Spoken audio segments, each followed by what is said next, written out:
ওরে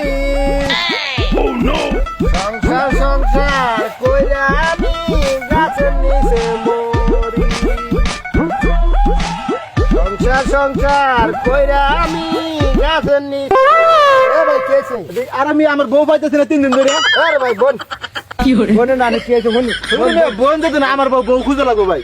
আমার সমস্যাটা কি কোন তো দি সমস্যাটা ভাই বউ পাইতেছি না ভাই, আমার এই টেনশনের ভালো লাগতেছে না। ধর মিয়া বই দাদা আমি না গাছ তলায় বই রিসি আনে বউ বিচারতেছ বউ বিচার লাগে কে জায়গা যাগো হ্যাঁ গেছে জাগা। এর আগে বউ 7 দিন পরে পাইছি আমি। 7 দিন কই আছি 7 দিন থানা জিডি করছিলাম, 7 দিন থানাতে রেখে পরে আমার দিছে। 7 দিন পরে হ্যাঁ তাহলে এক কাম কর ওই খারাপ যে তো 7 দিন পরে পাইছ কোন আবার জিটি করগা বুঝা বাহুতরা। এর আগে জিডি করছিলাম 7 দিন রাখছে, এখন যদি মামলা করে